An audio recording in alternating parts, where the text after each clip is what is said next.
everyone, and welcome back to Life as a Law Student. Today I have a video for you that I've anticipated has been coming for about 2 years.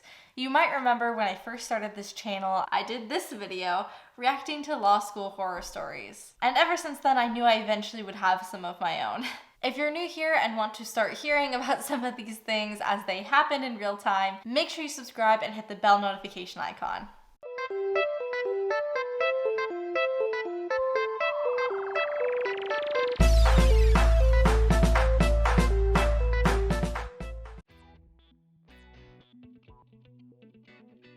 My first horror story is something that happened to me almost as soon as I got to law school. I walked in my first day to my first class, torts.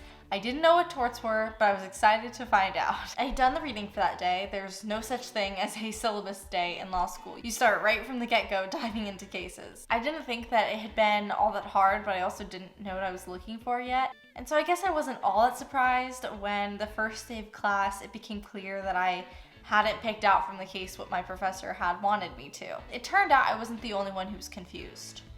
2 weeks later, that's 6 class periods, we were still talking about the first case we had read.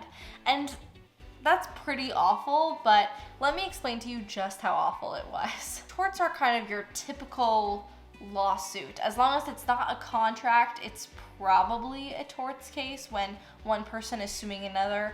Oh, hey, you hit my car. Oh, hey, you punched me and sent to the hospital. Nothing I just said makes you think that you need a calculator, right? Maybe to calculate damages at the end of the day, but certainly not to figure out if someone was at fault or how negligent they were, right? My torts professor used Excel sheets to teach this class. He told us to bring a calculator to the final. And the reason for that is he taught the class according to something called the hand formula, which in short is BPL. I don't think I could tell you what a single one of those letters stands for. I guess you could look it up if you really want to. The point is that it's a mathematical way to go about solving torts cases. You use marginal analysis and division to figure this out somehow. I'm doing a bad job explaining it because frankly, my professor did a bad job explaining it. I learned later that most torts classes spend maybe 2 minutes talking about BPL, if that. But BPL was my entire class. One day, this is towards the maybe midway point of the semester, actually a little bit after because we had just taken our midterms. And I asked a question in class about product liability. But I asked the professor and he said, no, you understand this, it's just BPL. And I lost my mind. I was crying, I was laughing, and I could not talk, like in the middle of class. Thankfully, I was not the only one because everyone else started laughing around me too. For the professor to say, no, you understand this, it's just BPL, was like saying, no, you know how to fly, you have wings. Literally, no, I don't. So when I finally start to calm down, the professor says, you'll see, you guys are getting your midterms back today. Well, on the midterm, of course, we had to use BPL, and I kid you not, the first sentence on my midterm from the professor that he'd written as feedback was, I don't think you understand BPL. My second horror story is also from that first semester of my 1L year. I don't remember if this was the first or the second final I had, but I remember I was taking it, I was feeling pretty good, I was doing well on time, and I felt like, okay, I have 5 minutes, I can go do a quick snack break. Because when you're doing in-person finals, you can't take food and stuff in the room, and even if you could, that would be super rude to like be distracting to everyone else who's taking the final with you. So you just need to step out like as if you were going to the bathroom, eat your snack, and run back in. And you might be thinking, why are you taking a snack break at all? How long can a final be? It was like 4 hours, okay? I was getting hungry. Anyway, I stepped outside, I ran over to my locker, which was a floor or 2 down in the law school, to get out my Cliff Bar. Now, if you've ever had a Cliff Bar, you know these aren't like small, smushy little things. They're pretty dense. And I like Cliff Bars, but I kind of forgot that they weren't the easiest thing that I could be eating that morning. So I'm chewing it, I'm trying to hurry because I'm still in the middle of my test. And all of a sudden I hear this loud crack and the sharp pain in my jaw. I literally went through the rest of my finals week with what I'm pretty sure was a sprained jaw. I have another horror story for you guys, but it's actually not mine. It belongs to my YouTube friend, and I will let her introduce herself. I'm Taylor. I'm on YouTube under my name, Taylor K, and then also I am on Instagram, it's TAYY_KAY, and then the same deal over on TikTok.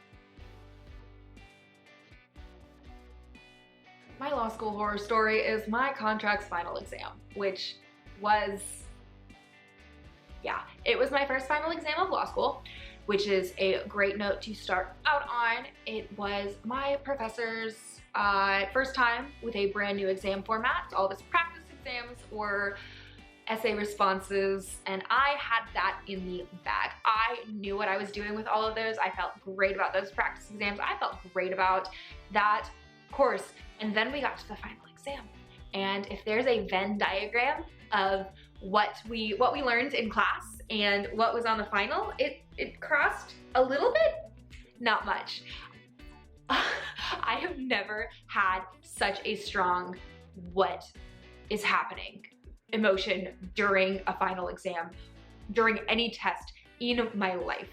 I was so out of my depth and just so very much like, what is happening here? Like, I think question 1 was like perfect. Like, it just made so much sense. It was exactly what we had studied. And then I got to like question 2 and I was like, I have no idea what's happening here. I don't know what this is talking about. And then it was like, maybe the next question will be better. And then like question 3 was just as bad. And there's a function in the exam taking software, you could star questions you didn't quite, like you wanted to come back to.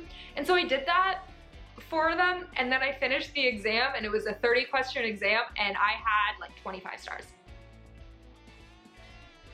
Then I had to go back and just like try to learn brand new elements of contract law that were not in my class, that were just suddenly on this exam. That was my first ever law school exam. I finished that exam very much like, I'm not cut out for law school. Like, clearly this is not, if this is what all of them were like, I am so, I don't even know. Because I finished that exam, and normally, you know, you finish an exam and you have like a vague idea of like, I think I did well on that, or I think I did really badly on that.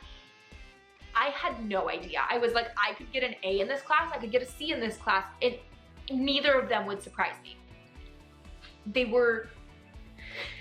It was just the most out there exam I could have ever imagined. It was worse than I think anything I could have imagined. The only thing that kept me going at that point was opening up a group me of everyone who took that exam and everyone else just being like, what just happened? Luckily, that was not what every law school exam was like. That was a very isolated experience and has now earned its place as a law school horror story in my book. Everyone's law school experience is unique, and things that you enjoy and really don't enjoy are going to differ from person to person. I could tell you stories about professors not showing up to meetings, professors who shamed students who weren't prepared for cold calls with literal train whistles, and professors who took over 4 months to return our grades. But ultimately, nothing's going to come even close to the horror story of doing a 1.5 years of law school virtually. So I really hope that this video was entertaining for you and that you don't experience anything like this in your own law school journey. But if you do or did, I hope that you'll share that story with us in the comments below. Like this video if you want to see more like it, and I will see you guys next week with another one. Until then, God bless.